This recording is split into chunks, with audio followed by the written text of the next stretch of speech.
ہیں اور بعض محتاج الیہ ہیں، یعنی بعض فیض دینے والے ہیں اور بعض فیض دینے والے ہیں۔ فور ایگزامپل یہ آفتاب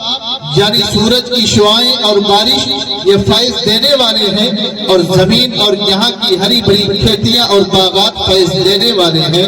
زمین اور یہاں کے لوگ فیض لیتے ہیں، جس طریقے سے زمین اور زمین والوں کو سورج کے کرنوں کی بھی ہمیشہ ضرورت ہے اور بارش کی بھی ہمیشہ ضرورت ہے، اس سے کہیں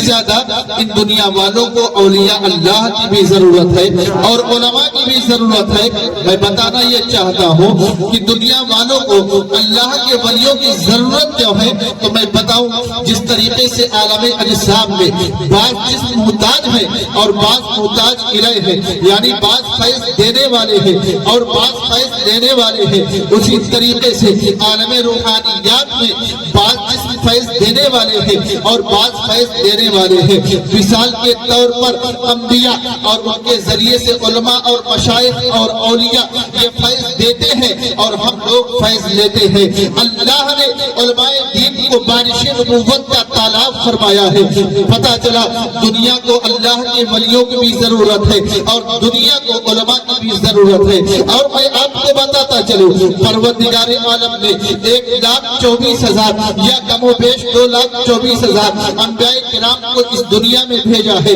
جب قوم بھٹکتی تھی پروردگار عالم انبیاء کرام کو اس دنیا میں بھیج دیا کرتا تھا، لیکن میرے نبی تشریف لائے ہیں، آخری نبی بن کر کے تشریف لائے ہیں، اب کوئی نیا نبی اس دنیا میں نہ آئے گا۔ تو اب سوال اس بات کا ہے، جب پہلے قوم بھٹکتی تھی پروردگار عالم کسی نہ کسی نبی کو بھیج دیا کرتا تھا، اب جب قوم بھٹکے گی تو اس کی رشد و ہدایت کون کرے گا، اس کی اصلاح کون کرے گا؟ تو اس کی ذمہ داری 2 گروہوں کو سپرد کی گئی ہے، ان میں سے ایک گروہ کو علماء کہا جاتا ہے اور ایک گروہ کو اولیاء کہا جاتا ہے۔ آئیے میں آپ کو بتاتا چلوں اس ظاہری اصلاح کی ذمہ داری یہ علماء کرام کو سپرد کی گئی اور باطنی اصلاح کی ذمہ داری یہ اولیاء کرام کو سپرد کی گئی ہے۔ آئیے میں آپ کو بتاتا چلوں نماز میں جسم کا پاک کرا دینا اور نماز کے شرائط اور فرائض کو ادا کرا دینا یہ علماء کا کام ہے، لیکن دل کا ریا سے پاک ہونا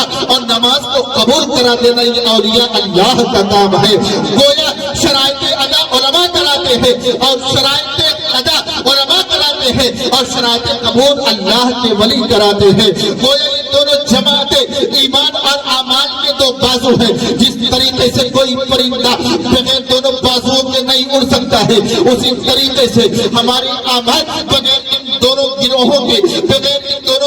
کی مدد کے بارگاہ رب العالمین تک نہیں پہنچ سکتے ہیں۔ پتہ چلا یہ دونوں جماعتیں زندگی کے گاڑی کے 2 پہیے ہیں، اور میں آپ کو بتاتا چلوں علماء کی بھی ضرورت کیا ہے، اولیاء کی بھی ضرورت کیا ہے۔ تو آئیے میں آپ کو بتاتا چلوں جس طریقے سے جس پر بیماریاں آتی رہتی ہیں، جس طریقے سے لوہے پر زنگ چڑھ جاتی ہے، اسی طریقے سے دل پر بھی غفلت کی زنگ چڑھ جایا کرتی ہے۔ اگر جسم بیمار ہو جائے جسم کی بیماری کو دور کرنے کے لیے دواؤں کی ضرورت ہوا کرتی ہے، اگر لوہے پر زنگ چڑھ جائے اس کے لیے بھٹی کی ضرورت ہوا کرتی ہے، اور اگر دل پر زنگ چڑھ جائے دل پر زنگ لگ جائے اس کے لیے نماز کی بھی ضرورت ہوتی ہے، اس کے لیے روزے کی بھی ضرورت ہوتی ہے، اس کے لیے علماء اور اولیاء کی صحبت کی بھی ضرورت ہوتی ہے۔ لیکن میں آپ کو بتاتا چلوں تلاوت قرآن سے اور دیگر نیک اعمال سے دل آہستہ آہستہ صاف ہوتا ہے، لیکن اگر کسی ولی نے نگاہ کرم کر دیا تو آن میں دل کی دنیا بدل جایا کرتی ہے، آن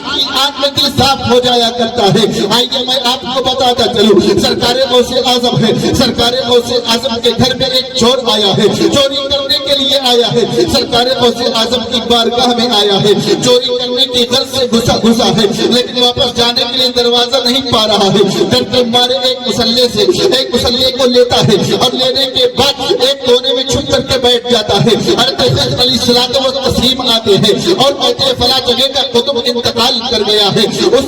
کی جگہ کوئی کسی کی ڈیوٹی لگا دیجیے۔ حضرت غوث اعظم کہتے ہیں صبح کسی کا انتظام کر دیا جائے گا۔ حضرت حسین اصرار کرتے ہیں، سرکار غوث اعظم ارشاد فرماتے ہیں جاؤ کونے میں چلا جاؤ، ایک آدمی بیٹھا ہوا ہے، اسی کو ولایت کا منصب عطا کیا جاتا ہے، اسی کو وہاں کا قطب بنایا جاتا ہے۔ حضرت حسین علیہ السلام آگے بڑھتے ہیں، اس شخص کے پاس پاس آتے ہیں اور کہتے ہیں تجھے فلاں جگہ کا قطب بنا دیا گیا ہے. اس نے کہا تھا میں کوئی قطب نہیں ہوں, میں کوئی ولی نہیں ہوں, بلکہ میں تو چوری کرنے کے لیے آیا تھا, میں تو ایک چور ہوں. خضر علیہ السلام نے ارشاد فرمایا یہ صحیح ہے تو چوری کرنے کے لیے آیا تھا, یہ صحیح تو صحیح نیت سے نہیں آیا تھا, تو چور تھا, لیکن نگاہ غوث اعظم نے تجھے ولی بنا دیا ہے, نگاہ غوث اعظم نے تجھے قطب بنا دیا ہے. پتہ چلا دل آہستہ آہستہ نیک اعمال سے صاف ہوتا ہے, لیکن اگر کسی ولی کی نگاہ کرم ہو جائے دل کی دنیا بدل جایا کرتی ہے. اسی لیے تو ہم کہتے ہیں نگاہ ولی میں وہ تاثیر دیکھی بدلتی ہزاروں کی تقدیریں دیکھی, نگاہ مرد مومن سے بدل جاتی ہے تقدیریں, اگر ذوق یتیم پیدا تو کٹ جاتی ہے.